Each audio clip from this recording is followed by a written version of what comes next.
नमस्कार। Online classes में आपका स्वागत है। मैं रतनलाल शर्मा।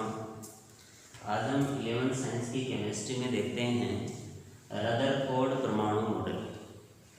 इससे पहले के वीडियो में हमने थॉमसन के मॉडल के बारे में चर्चा की थी।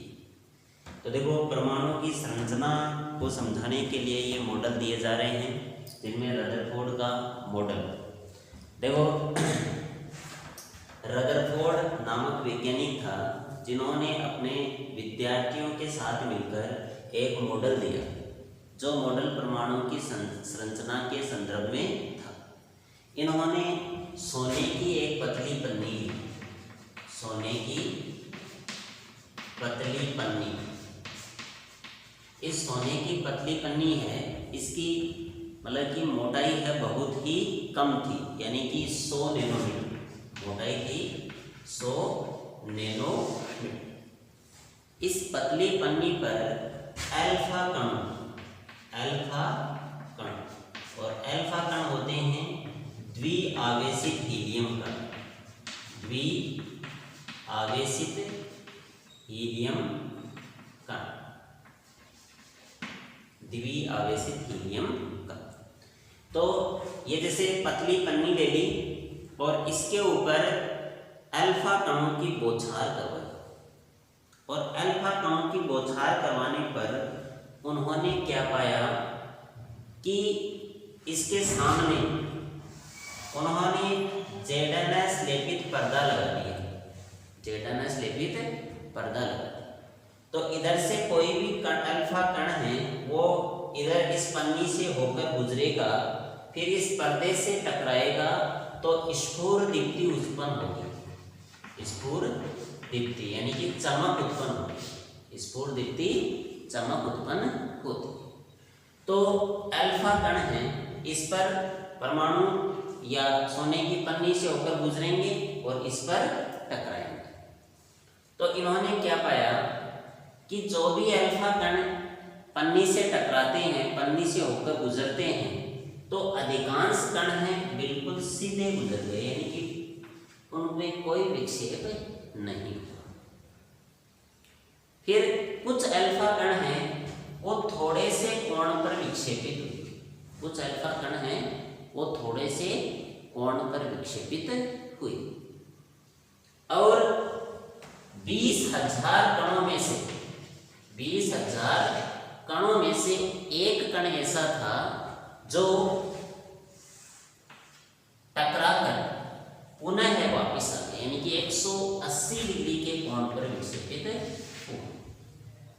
और ये घटना है, इतनी आश्चर्यजनक घटना थी कि जैसे कोई 20 इंच के तोप से दागा गया गोला है, वो टिश्यू पेपर से टकराकर दागने वाले पर ही प्रहार कर दिया।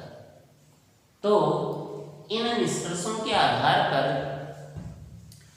या इन प्रेक्षणों के आधार पर रदरफोर्ड ने क्या निष्कर्ष निकाले कि ये परमाणु है, इसका अधिकांश भाग खाली होता है, खोखला होता है, और इसका कुछ भाग है, यानी कि बहुत कम भाग, उसमें धनावेश होता है। छोटे भाग में क्या होता है? धनावेश होता है, और ये धनावेश है इन अल्फा कणों को क्या कर देता है? प्रतिकर्षित कर देता है। और ये तो 20,000 कणों में से एक कण वापिस टकरा के आ रहा है, तो यानी कि ये डायरेक्ट नाभिक से टकरा रहा है, तो नाभिक से टकराकर वापिस लौट रहा है। तो यहां पर इस प्रयोग से ये निष्कर्ष निकल गया कि नाभिक है वो बहुत ही छोटे क्षेत्र में, रदरफोर्ड ने नाभिक है उसकी त्रिज्या बताई 10⁻⁻15 मीटर, और परमाणु की त्रिज्या 10⁻−10 मीटर। तो यानी कि नाभिक है परमाणु की तुलना में बहुत ही छोटा है। फिर निष्कर्षों के आधार पर अपना मॉडल दे दिया, परमाणु मॉडल, जो क्या था कि परमाणु का धनावेश तथा अधिकांश द्रव्यमान अति अल्प क्षेत्र में केंद्रित होता है, यानी कि ये जैसे परमाणु है और ये बहुत ही छोटा भाग क्या है नाभिक, उसको क्या नाम दे दिया?